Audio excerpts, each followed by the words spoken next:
राज्य में बन्यार प्रकोप ह्रास पाई महानदी उपर कि तलमुंडे वर्षा नहीं अनेक मॉडल अनुसार अगस्ट 5 पर वर्षा हो पारे और ताहा दक्षिण ओडिशा हेबो बोली पूर्वानुमान करा जायछि।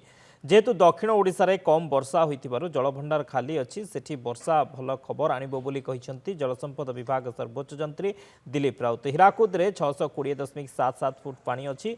एसओपी अनुसार पानी कमा जाउछि। आसंता काली यह 618 फुट और ता परदिन 615 फुट करा जिवो। 22 गेट देई गतकाली हीराकुद्रु मुंडली आसीछि महानदी जल। महानदी रे भी आउ बन्या नाही। घाई मरामती काम आरंभ होइछि। गतकाली ब्राह्मणी और बैतरणी बेसिन रे घाई मरामती काम आरंभ होइछि। 7 दिन भितरे घाई सबु अस्थायी मरामती करा जिवो। जलकार 6.2 मीटर पानी स्थिर रही। बस्ता और बालेश्वर सदर में जल निष्कासन पर समय लगे। रेंगाली रे गोटे गेट खोला अच्छे हेले बन्या हेबनी। जदि अगस्ट 5 पर वर्षा हेबो तापाई प्रस्तुति आरंभ हेलानी। तेबे से समय जलभंडार खाली थिबारु बन्या असुविधा करिबो नाही। एलिनो पाई कम वर्षा हेबार आकलन होइथिला। तेबे जून रे कम वर्षा होइछि हेले जुलाई रे स्वाभाविक ठारू 38% अधिक वर्षा होइछि। एलिनो पाई अगस्ट पाई सतर्कता रखा जाइछि।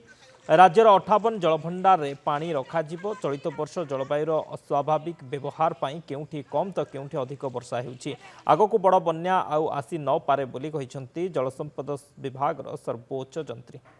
बेसी आम फोकस रही महानदी उपर आ हीराकुद डैम उपर वाटर लेवल थिला हीराकुद 625.47 फीट से कमिकी बर्तमान 623.69 फीट अच्छी और ग्राजुआली एटा कमुची। 4 तारिख सुधा ताकू आम 615 रु 618 फुट को कमेबू फॉलोइंग दे आमर जहाँ गाइडलाइन अच्छी जहाँ एसओपी अच्छी पाखापाखि 2,10,12,000 क्यूसेक जल जलभंडार प्रवेश करुच्ची।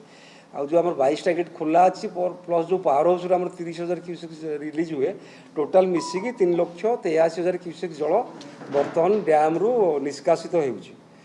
जहाद्वारा आमर हीराकुद्र जलपतन धीरे धीरे कमिबाकू लागिछि।